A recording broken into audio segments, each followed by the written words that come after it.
अस्सलामुअलैकुम। आज पाकिस्तान की एविएशन की हिस्ट्री में एक और हादसा पेश आया, एक और बुरा दिन था। जिन्ना इंटरनेशनल एयरपोर्ट पे पाकिस्तान इंटरनेशनल एयरलाइन का एक तैयारा गिरकर तबाह हुआ है। एयरपोर्ट से चंद गज़ के फासले पर ये हादसा हुआ है और लैंडिंग के वक्त बताया जाता है कि तैयारे के दोनों इंजन बताया क्या जाता है, बल्कि जो पायलट हैं उनकी जो आखिरी कंट्रोल टावर से बात हुई है उसमें यही बात सामने आई है कि उन्होंने बताया है कि जहाज़ के दोनों इंजन फेल हुए।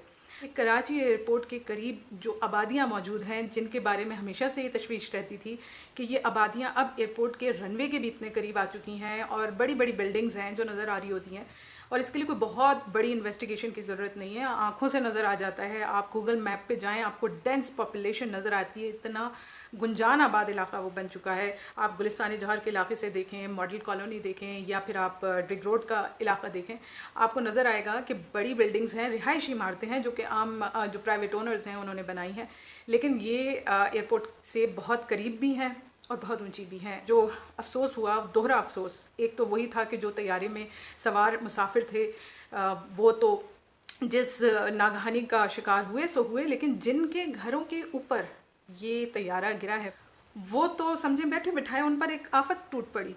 अब दो सवाल हैं कि एक तो जिसका घर था, जो बनाने वाला था या जिसने भी वहाँ पे बना बनाया घर ख़रीदा होगा, उसने क्या सोचा? उसने ये सोचा नहीं था कि ये जो लैंडिंग का जो पैच होता है, जो लैंडिंग स्ट्रिप है, उसके बीच में मेरा घर आएगा या मेरी सोसाइटी जो आबाद है ये आएगी।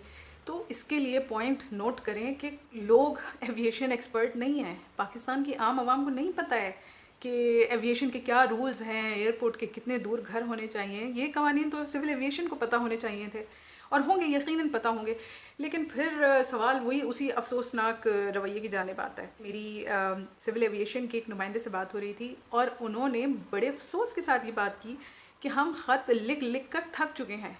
हम डिस्ट्रिक्ट मैनेजमेंट को और जो शहरी हुकूमत है उनको ख़त लिख लिख के थक चुके हैं, क्या पेशावर, क्या कराची, क्या लाहौर, कि आप एयरपोर्ट के इर्द गिर्द की रिहायशी सोसाइटीज़ को काबू में रखें, इनके कचरे को काबू में रखें। लेकिन हैरानगी की बात यह है कि इस वक्त कराची एयरपोर्ट के अतराफ़ में कोई दर्जन से ज़्यादा शादी हॉल्स हैं। अब अंदाज़ा करें, शादी हॉल्स में रात को खाना बचता है, उसको फेंका भी जाता है, इस्तेमाल होता है, परिंदे तो लामोहल्ला आएंगे। पिछले साल PIA को सिविल एविएशन ने एक ख़त लिखा और PIA को कहा था कि कराची एयरपोर्ट पे आपके कोई 7 के करीब नाकारा जहाज़ खड़े हैं, तैयारे खड़े हैं, और उनमें परिंदों ने घर बना लिए हैं, तो इनको यहाँ से रिमूव करें या फिर इसका कोई सदबाब कीजिए। मतलब आप इस स्टोरी को पढ़ें, आपको हंसी भी आएगी और आपको रोना भी आएगा। अंदाज़ा करें कि अब से ठीक 4 माह पहले सिविल एविएशन ने ख़त लिखा था कराची की शहरी हुकूमत को, डिस्ट्रिक्ट एडमिनिस्ट्रेशन को, और उनको आगाह किया था कि मुसलसल दोबारा से वाक़यात होने शुरू हो गए हैं, जो परिंदे हैं वो जहाज़ों से टकराते हैं। कितने ही वाक़यात कराची एयरपोर्ट पे रिपोर्ट हुए हैं जिसमें जहाज़ की नोज़ल से टकराया, जहाज़ के जो पर हैं उनसे, इंजन से टकराया। लेकिन हमेशा ऐसा नहीं होता है कि परिंदा जब टकराए तो बहुत बड़े हादसे का बाइस बने, कभी कभी वो बाय द वे भी ले लिया जाता है, लेकिन यू नेवर नो कि परिंदा टकराए और कब वो एक बड़े हादसे का सबब बन जाए। मैं या आप या कोई भी बैठकर आधे घंटे 1 घंटे की गूगल सर्च करके हम नतीजा नहीं निकाल सकते कि आज का हादसा कराची में क्यों हुआ, लेकिन इसके लिए इन्वेस्टिगेशन बोर्ड बैठेगा। पाकिस्तान में अब तक होने वाले एविएशन के हादसों के बारे में जो इन्वेस्टिगेशन हुई है उसके हवाले से एयर ब्लू की जो तहकीकात हुई थी उसमें आलमी एविएशन अथॉरिटी ने पाकिस्तान को कहा था कि आप अपना इन्वेस्टिगेशन के हादसात की तहकीकात का एक इदारा बनाएं और वो इदारा किसी बहुत बड़े पावरफुल इदारे के मातहत ना हो, ये बिल्कुल एक इंडिपेंडेंट इदारा बनाया जाए। लेकिन इस वक्त तक ये अभी तक पाकिस्तान में मुमकिन नहीं हुआ है। आज से कोई 17-18 साल पहले कराची में होने वाली एक मीटिंग में डिस्कस किया गया था कि कराची को बढ़ती हुई आबादी, अब आप देखें ना 2.5 करोड़ के करीब आबादी है, तो कराची की बढ़ती हुई आबादी के हिसाब से एक एयरपोर्ट काफ़ी नहीं है, ठीक है। और फिर बिल्कुल कराची के बराबर में ही एक और बड़ा शहर है हैदराबाद, वहाँ पे भी एयरपोर्ट फंक्शनल नहीं है। एयरपोर्ट मौजूद तो है लेकिन वो फंक्शनल नहीं है। तो इस तरह से कह सकते हैं कि 2 डेंसली पॉपुलेटेड जो शहर हैं उसके लिए एक एयरपोर्ट, कराची एयरपोर्ट जो जिन्ना इंटरनेशनल मौजूद है। तो प्लानिंग ये थी कि 2020 तक में कोई ऐसी जगह एलोकेट करके शुरुआत की जाएगी नए कराची के लिए नए एयरपोर्ट की तामीर की, और उसके लिए जगह भी तजवीज़ की गई थी उस मीटिंग में, और उस जगह को कहा गया था कि सुपर हाईवे के करीब।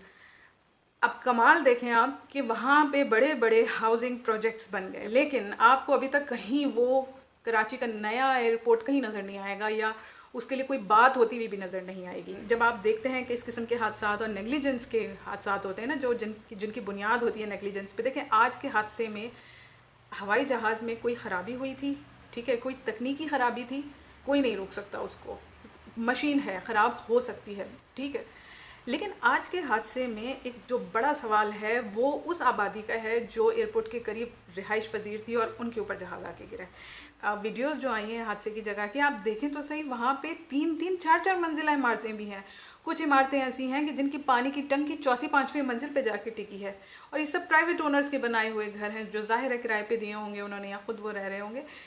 रूल्स के मुताबिक सिविल एविएशन NOC जारी करता है एयरपोर्ट के अतराफ़ की जितनी भी बिल्डिंग्स होती हैं उनके लिए, लेकिन पाकिस्तान में ऐसा कुछ नहीं है, भूल जाइए। हद तो यह है कि कराची की बिल्डिंग कंट्रोल अथॉरिटी भी इन मामलात में बिल्कुल चुप नज़र आती है। हादसे के अवामिल क्या थे, आपने क्या तैयारी की थी, आप कितना मुलव्विस हैं, आपकी नेग्लिजेंस का क्या किरदार है, ये सब कुछ सवाल सिविल एविएशन अथॉरिटी से पूछा जाए, ये सब सवालात एविएशन की मिनिस्ट्री से पूछे जाएं। तो ये वो मसाइल हैं कि हादसे का अफसोस तो वाकई होता है, लेकिन उससे ज़्यादा इन रवैयों पे अफसोस होता है कि जिन हादसों को आप रोक सकते थे उन्हें नहीं रोका गया।